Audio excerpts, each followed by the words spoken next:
The clock had already struck 8:47 p.m. when Danielle finally walked through the door of our Manhattan condo, her heels tapping crisply against the marble as if nothing was wrong.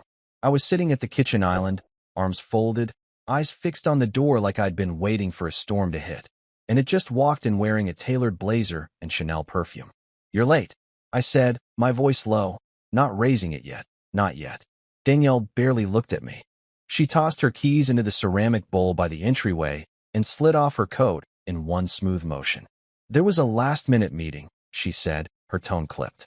"Actually," she paused, glanced at me, and added with a smile that didn't reach her eyes, "I got promoted." I didn't smile back. "That's so?" "Yeah." She walked over to the fridge, poured herself a glass of sparkling water like it was any other Tuesday night. "Executive Director of Client Growth. Remember the Vegas deal I closed? It paid off." I stood. "You get a promotion, and don't call." She took a sip, calm as stone. It was hectic. People were around. "What do you want me to say, Scott?" I moved a little closer. "I want you to say something real." That made her pause. Just a flicker, her left hand tightening slightly around the glass. But it passed too quickly. She turned to me, her expression unreadable. "I just did." "No, you gave me an explanation, not an answer." I searched her face. "You smell like his cologne." Danielle blinked once. Her jaw tensed, but she didn't flinch. "Whose?" I stared at her. "Don't insult both of us." Her voice grew sharper. "So now I can't get a promotion without you accusing me of sleeping my way up the ladder?" "You tell me." I snapped.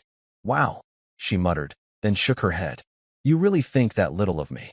I walked past her, then turned. "No, I think that little of him. But you? You're making me wonder." That hung in the air like a grenade, its pin pulled. She stepped forward, eyes narrowing. "You want to fight, Scott? Pick something real. Don't stand there pretending to be some wounded husband when this marriage has been circling the drain for months." I froze. "That what you tell yourself?" "It's what you made it," she fired back. "Your endless questions, your silent judgment, like I'm always one step from failing you." I breathed through my nose, heart thudding. All I asked for was honesty. And maybe a phone call. "And maybe I wanted one night," she whispered, "where I was just, not married, not accountable." That hit harder than anything else she could have said. She turned and walked into the bedroom, leaving me in the kitchen with nothing but her words echoing through my head. I stood there for a long time, staring at the floor. That apartment, high up in the clouds, all glass and steel, had always felt like a trophy, a sign we'd made it. But tonight, it felt like a trap. I used to love this life. Mornings that started with overpriced espresso and podcasts, late nights tweaking architecture models at my drafting desk, and weekends at the river trail. Danielle would meet me at wine bars after work, still in heels, laughing about her latest pitch. We used to be a team. Now it felt like she was playing for another one. And me? I didn't even know the rules anymore. The very next night, Danielle came home early, like shockingly early. It was barely 6:10 p.m. when I heard the door open. No clicking heels, no annoyed sigh, just the quiet thud of her bag being set down and the faint hum of a melody from her lips. That alone made me glance up from the sofa. She walked in with this almost unfamiliar softness. Hair tied back, no blazer, no pretense. Just her, in a cozy gray sweater and jeans, carrying a glossy black shopping bag in one hand and a brown paper grocery bag in the other. "Hey," she said, stepping out of her shoes. "I thought I'd surprise you." I raised an eyebrow. "You did." Danielle crossed the room and handed me the shopping bag like it was my birthday. I pulled out a sleek, matte black bottle of cologne. Tom Ford, expensive. Too expensive for a just because gift. "You've been running low," she offered, brushing a strand of hair behind her ear. "I remembered the scent you liked." I looked at her, not the bottle. "And what's this for?" She smiled faintly. "For us." She disappeared into the kitchen before I could respond. I followed, watching her unpack filet mignon, fresh asparagus, garlic mashed potatoes. All stuff she never buys unless we're hosting or it's some kind of peace offering. I leaned against the counter. "Did something happen at work?" "Nope," she said cheerily, pulling out a skillet. "Just realized I've been absent lately. Maybe I've been putting too much of myself into the office and not enough here." I studied her carefully. Every move was graceful, measured, like she'd rehearsed it. "Is this about last night?" I asked. Danielle glanced over, keeping her tone light. It's about more than last night. She sautéed the asparagus with oil and garlic, humming softly like this was just another cozy evening at home. But I couldn't stop watching her, not like a husband admiring his wife, but like a man trying to decode a message. When dinner was ready, she lit candles. Candles. We hadn't used those since our anniversary, 2 years ago. She poured wine, raised her glass, and said softly, "To us, if we still believe in that." I clinked her glass, but didn't drink. Why the sudden change of heart? Danielle sighed, looking down at her plate. I've been thinking, maybe the job's been hurting us. Maybe I've been hurting us. I let the silence hang for a moment before answering. You said you wanted one night where you weren't married. She didn't flinch, but her fork paused midair. I know what I said, and I meant it, but that doesn't mean I don't want this. Her eyes met mine, steady, maybe even sincere. I still want forever. I stared at her across the candlelight. Everything about the scene screamed romance, redemption, even.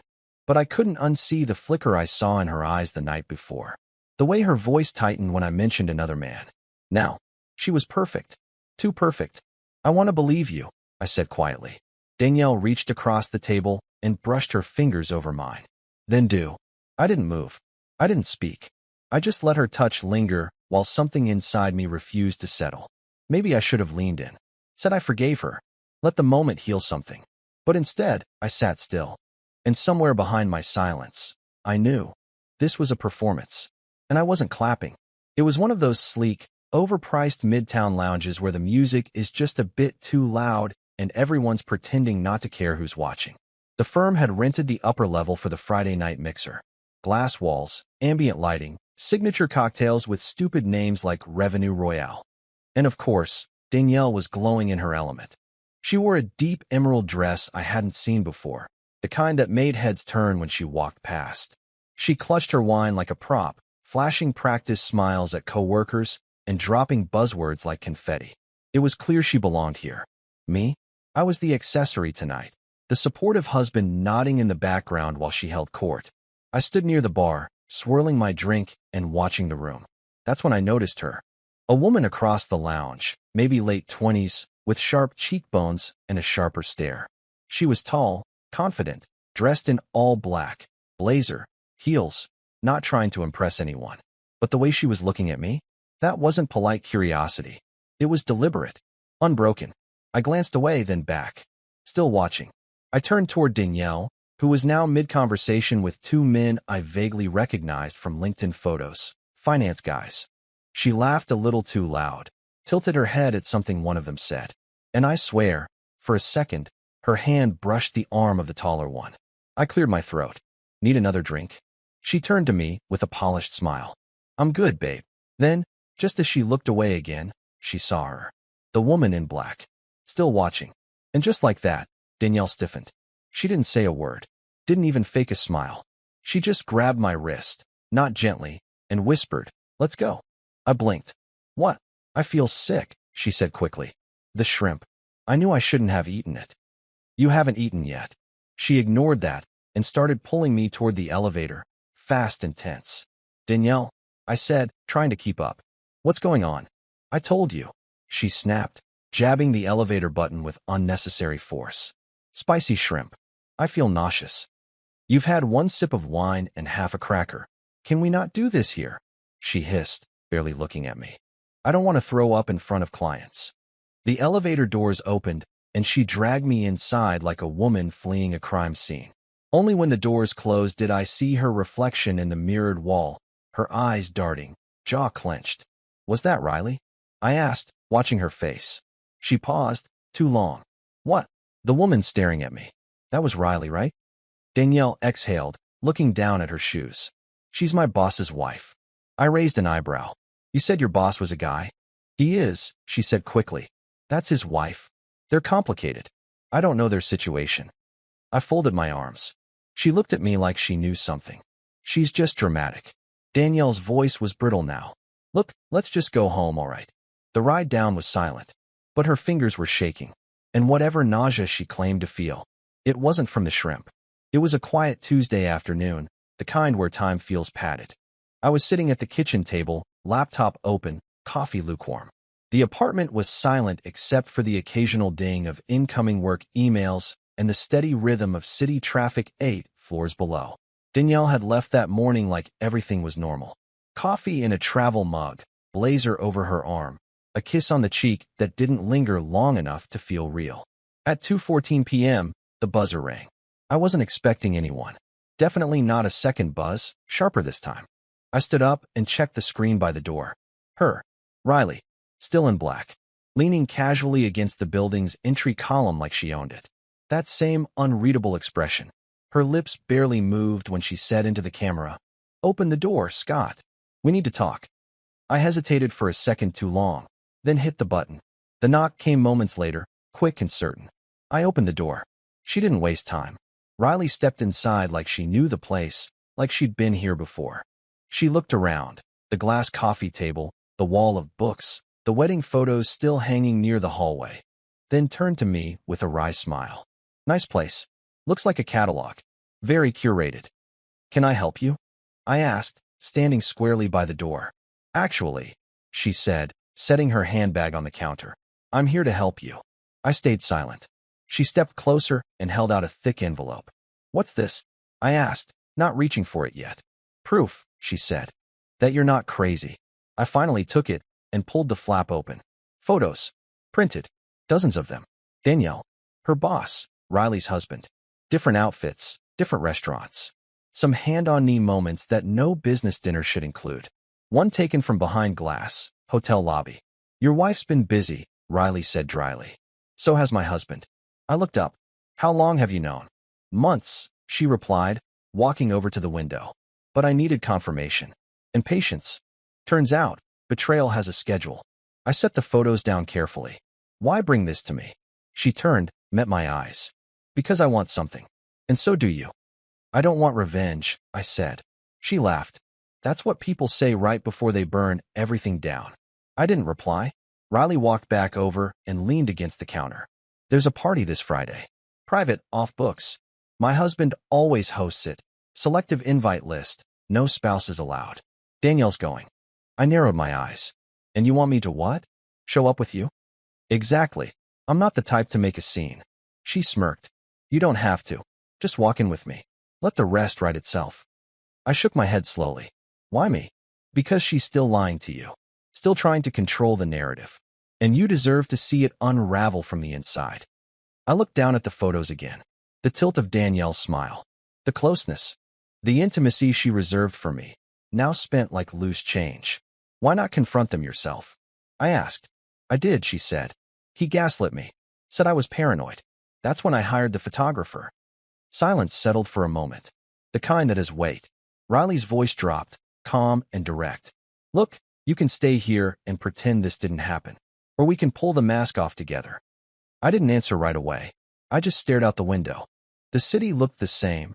Cold towers, yellow cabs, people rushing from one lie to the next.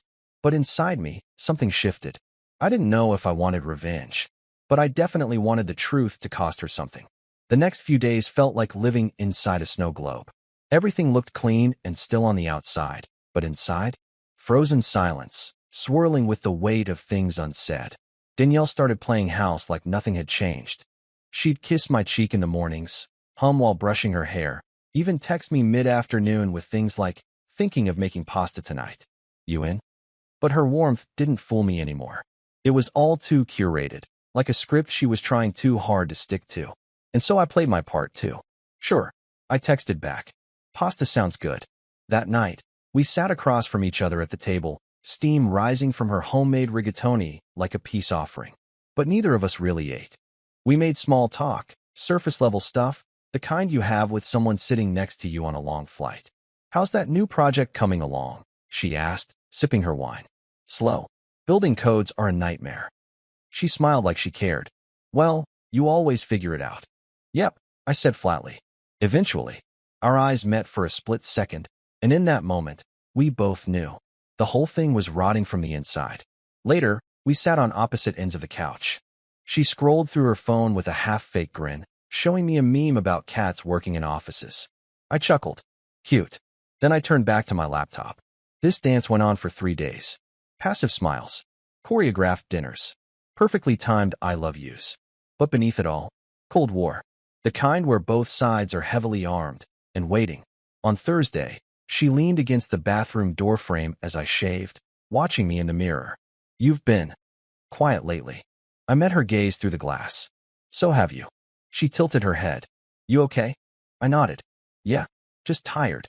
She took a slow step toward me, wrapping her arms around my waist from behind. We're okay, right? I didn't answer right away. I let her words sit there, empty, trembling in the air. Then I said, sure, we're okay. She kissed my shoulder, but I didn't feel it. And she knew. That night, I got a text from my buddy Greg. Vermont trip still on. We got the cabin. You in? You need it, man. I stared at the screen for a long while. Danielle passed by, glanced at my phone, then kept walking. She didn't ask. I typed, appreciate it. Rain check. Truth was, I didn't want to be around anyone right now. I couldn't fake the laughs. Couldn't drink enough to drown the noise. The images from Riley's envelope kept flashing in my head. Danielle, smiling up at him, her hand on his chest, her head tilted in the way she used to lean against me. And yet, I hadn't said a word about it. That was the part that haunted me the most. Not the betrayal. The silence. Friday night, we sat on the balcony.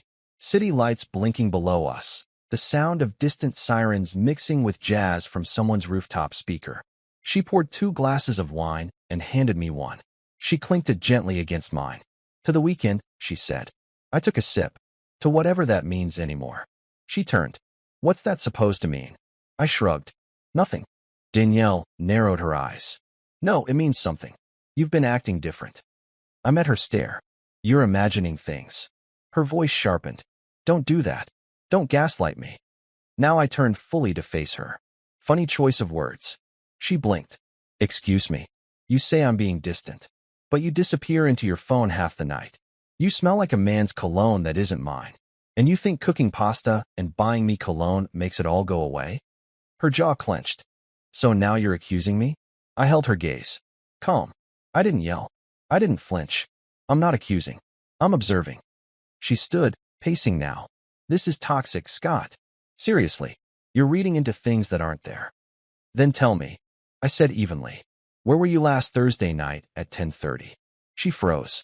1 second too long. That's rich, she muttered. You're the one who's checked out. You don't touch me anymore. You don't talk. You just sit there stewing. I ask one question and you act like I committed a crime. I didn't reply. She stepped closer, voice rising now. Say something, damn it. I looked at her for a long moment and then quietly said, I'm just watching. That's all. Danielle stared at me like I'd slapped her. Then she scoffed, turned away, and walked back inside. Her wine glass still half full, her footsteps sharp across the tile. I sat there a while longer, listening to the city and the silence. The storm hadn't come yet, but the clouds were building. It was 3:11 a.m. The kind of hour where the world outside is dead silent and your thoughts are anything but. I sat at the kitchen table in the dark, wrapped in the dim light of the fridge, clutching a coffee that had long gone cold. My thumb tapped absently against the ceramic mug while my eyes stayed fixed on the photos stuck to the stainless steel surface. One in particular. Me and Danielle, laughing in the rain outside City Hall, soaked, breathless, unstoppable. She had mascara smudged under her eyes from crying during our vows, and I was holding her like I never wanted to let go. I remembered that day like it had happened yesterday. And now? Now, I couldn't remember the last time she looked at me like that. The house was silent. Danielle was asleep down the hall, curled up on the far side of the bed, same way she had for the past week. We hadn't touched in days. I knew her breathing pattern by now. Long inhale, short exhale. Even in sleep, she kept a distance. I stared at the photo, trying to summon the feeling I once had in that moment. That foolish belief that love, when chosen sincerely, could weather anything. But love didn't feel like a choice anymore. It felt like an echo. The cup in my hand was trembling slightly. I set it down before it shattered. My phone buzzed quietly beside me. A text from Greg, sent hours ago. Let me know if you want to talk. Seriously, man. I didn't reply. What would I even say? That my wife was kissing her boss behind closed doors? That she could still cook my favorite meals and laugh at the right jokes while lying to my face? That the person I built a life with was slowly becoming a stranger with my last name? No, I couldn't talk about it yet. Because if I started, I wouldn't be able to stop. I got up, walked over to the fridge, and pulled off the photo. Just stared at it in my hand. That smile, that expression, that trust. She was telling me forever in that moment. But now I knew she had whispered forever to someone else. I don't know how long I stood there. Maybe minutes. Maybe more. Eventually, I slipped the photo into the drawer by the sink, not ready to throw it away, but no longer able to look at it. Then I sat back down. The silence felt heavier than before, like something permanent had shifted. I wasn't broken. Not yet. But something in me had started to rust. My dignity. It was still there, but it was standing on shaking legs. If this part resonates, give the video a thumbs up. It was the kind of estate that made you feel poor just standing in the driveway. A modern marvel in the Hamptons, steel beams, glass walls, hedges cut so precisely they looked animated. I wasn't supposed to be here. Not tonight. Not like this. But I stood at the foot of the marble steps in a navy suit, hair sharp, breath steady. And beside me, in a blood-red dress that turned every head within 50 feet, was Riley. "You sure you're ready for this?" she asked under her breath as we walked toward the double doors. "I've been ready for days," I said quietly. "You're the one walking into your husband's lair." She smirked. "Ex-husband." As of this morning, I filed. A valet opened the door, and the sound of soft jazz spilled out. Inside, the party was already in full swing. High-end caterers passing around tiny bites on silver trays, clusters of executives laughing with their mouths, but not their eyes, and the air thick with wine, wealth, and white lies. Danielle was easy to spot. She stood near the fireplace, clutching a flute of champagne, laughing with two other women in pencil skirts. Her hair was swept up, and her smile was effortless, but her posture? Relaxed. Too relaxed. Until she saw us. Me. And Riley. Arm in arm. Her smile faltered mid-laugh, and for a split second, I saw something unfiltered cross her face. Panic. Riley squeezed my arm gently. Eyes on the king. I followed her gaze across the room. There he was. Kenneth Lang, the CEO. Salt and pepper hair, linen suit, one hand in his pocket like he owned gravity itself. And when he saw Riley with me, he moved like a man stepping on a landmine. He stalked across the room, jaw tight, eyes locked on Riley like she'd stolen something from him. "What the hell is this?" he growled, stopping inches from her. Riley smiled sweetly. "Hi, Kenny. Miss me?" He turned to me. "Is this a joke?" I shrugged, sipping my drink. "You invited her, didn't you?" "I didn't invite you. You invited Danielle." Riley cut in, her voice silk over steel.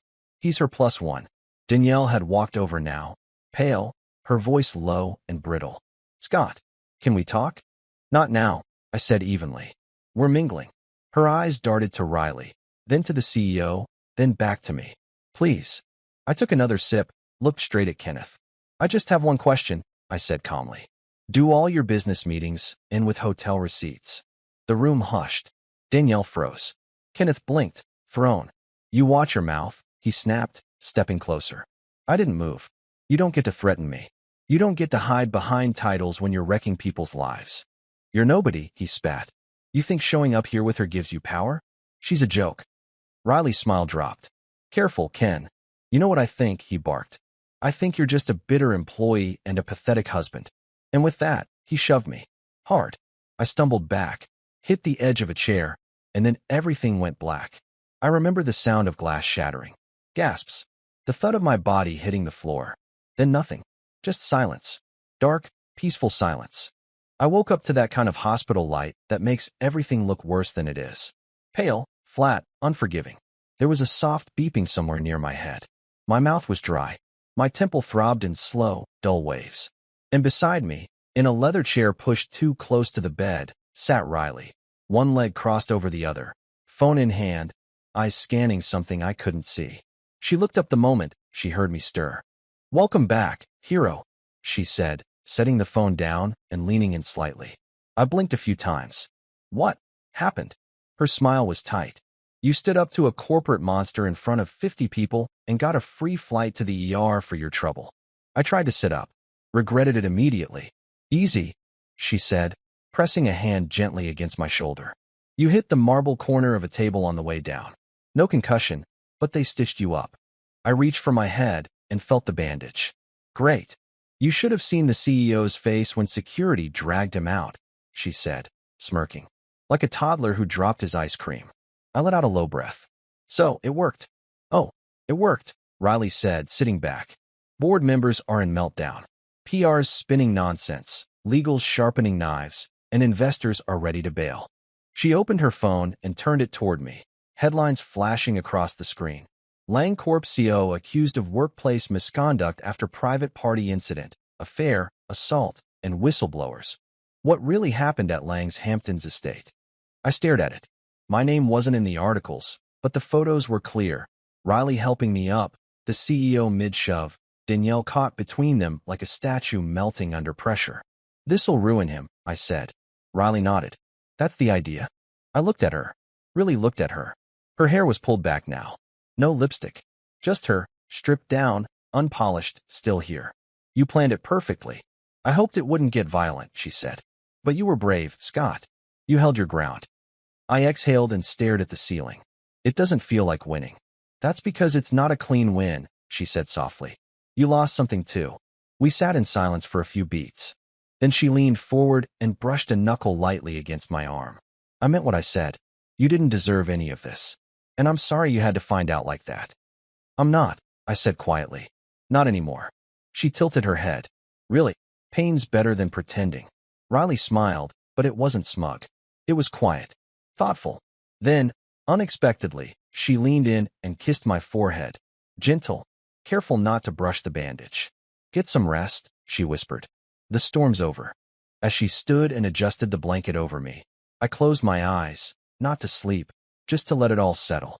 We'd exposed them, told the truth, pulled the curtain all the way back. But even as the dust began to fall, I could still feel it, the bruised echo of love, the price of dignity, and the strange comfort of not being alone in the aftermath. It was just past 7:30 that evening when I heard the soft knock. I was sitting up in the hospital bed, tray pushed aside, untouched dinner cooling next to me. Riley had left earlier with a quiet promise to check in tomorrow. The room was quiet now, just me, the slow beep of the monitor, and the faint hum of fluorescent lights. The door creaked open slowly. Danielle stepped in, wrapped in a long beige coat, makeup worn from the day. She looked different, not just tired, hollow. Her eyes were red around the edges like she'd been crying in the car, but had run out of tears before making it to the elevator. She stood in the doorway for a few seconds like she was waiting for permission to enter. I didn't speak. She finally took a few tentative steps forward, her heels softer than usual. Hey, she said, voice barely above a whisper. I just looked at her. I didn't know if I should come, but Riley said visiting hours were open. I nodded once. They are. She let out a shaky breath and moved to the chair beside my bed, lowering herself like the weight of her own body might snap something fragile. Her hands fidgeted in her lap. I saw what happened, she said. Someone sent me the video. I saw you fall. I raised an eyebrow. You were there. I was, she said quickly, but I wasn't close. I didn't know he'd. Her voice broke off, and she swallowed hard. I shouldn't have let it get that far, she murmured. Still, I said nothing. Danielle leaned forward. I'm sorry, Scott. For all of it. I finally looked at her. Which part? She blinked. What? I kept my voice calm. The lying? The affair? Or the fact that you tried to keep it going while still kissing me goodnight? Her eyes welled instantly, but she didn't cry. I was confused, she whispered.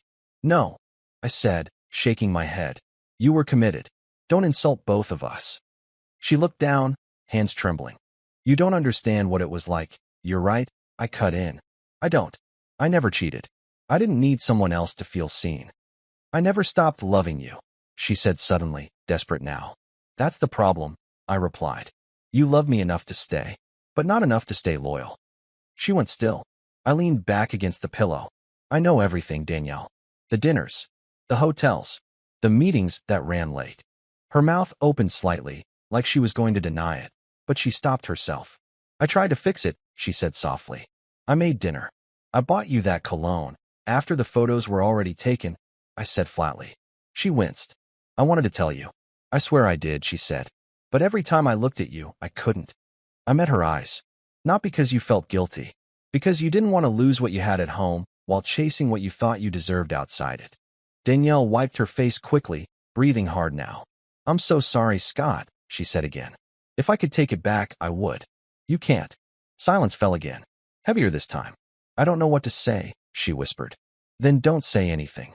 She stood, hands still shaking. Can we talk? When you're discharged. Maybe we can find a way to, we're done. The words left my mouth so simply, so cleanly, that she didn't register them at first. I'm not angry, I added. I'm not here to punish you. I can't keep sharing my life with someone who didn't guard it. She stared at me, lips parted. But, leave the room, Danielle.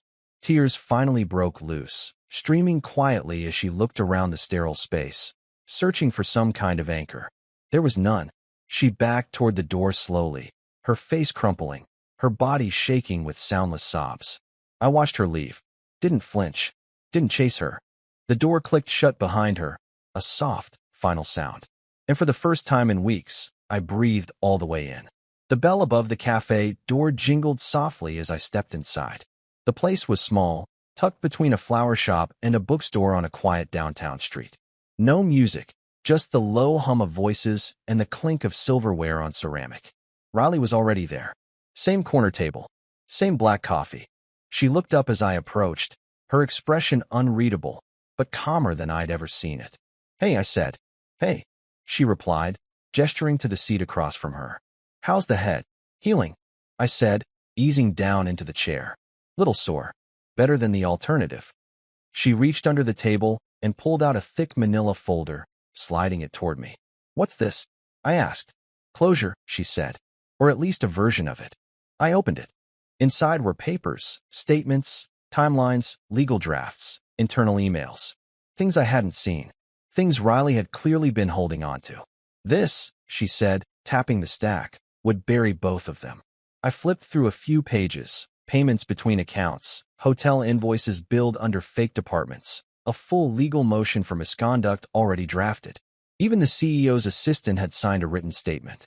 You really built a case? I said. I built a reckoning, she corrected. All I needed was someone brave enough to be the first domino. I closed the folder slowly. She waited. Then I slid it back across the table. She raised an eyebrow. That's it. I'm not going to court, I said. Not for this. Not anymore. Her mouth tightened. Why not? Because she has to live with it, I said. With herself. With the people at work whispering behind her back. With the silence I left behind. That's more permanent than any lawsuit. Riley leaned back, studying me. You're sharper than I thought. I'm just done bleeding over people who never deserve the cut, I said. She didn't smile, but something in her posture eased. She'll never recover from what she lost, Riley said after a moment. Not professionally. Not personally. I nodded. I know. She pushed the folder to the side and picked up her coffee again. We sat in silence for a few minutes, just letting it breathe. Then Riley glanced at me. So, what now? I looked out the window at the slow-falling snow beyond the glass. I think I just start over, I said. One quiet day at a time. Her voice softened. That's not the worst ending. No, I said. It's not. And for once, I meant it. Exactly 7 days later, I found myself back at that same corner table. Same cafe, same worn wood under my elbows, same slow jazz humming beneath the surface. Only this time, it didn't feel like a meeting. Riley sat across from me, wrapped in a charcoal sweater, steam curling up from her cup as snow dusted the world beyond the window. The storm outside was soft, quiet. The kind you barely notice until the whole street's blanketed white. I used to hate snow, she said suddenly, her eyes on the window. Always meant delays, cancellations, people forgetting how to drive. I smiled. Still does. She glanced at me, and something flickered in her expression. But now, I kind of like it, she said. It's like the world gets forced to slow down. I nodded, sipping my coffee. I needed that. We sat in silence for a beat. Not awkward. Not forced. I thought I'd feel more angry, I admitted. But I don't. Riley raised an eyebrow. What do you feel? I thought for a moment. Lighter. Not healed. But honest. Like everything I was pretending not to see is finally gone. She smiled, a real one this time. That's the beginning. Not the end. Outside, a couple walked by holding hands, bundled and laughing. Riley watched them for a moment. You think you'll ever trust someone again? She asked. I turned to her. I think I already do. Her eyes met mine, steady. We didn't say anything else for a while. We didn't need to. The quiet between us felt like something new. Not silence from pain, but space for something to grow. And in that tiny cafe, with the snow falling slow and steady, I felt something I hadn't in a long time. Not hope, not yet, but peace. And that was enough to begin again. And that was the end of my story. Riley took a risk by dragging everything into the light, confronting her husband, exposing the affair, and showing up at that party with me, knowing it could cost her everything. But she did it anyway. So tell me honestly, did she do the right thing? Or was it just revenge in disguise? Let me know what you think in the comments. And if this story hit something real for you, don't forget to like the video and subscribe for more.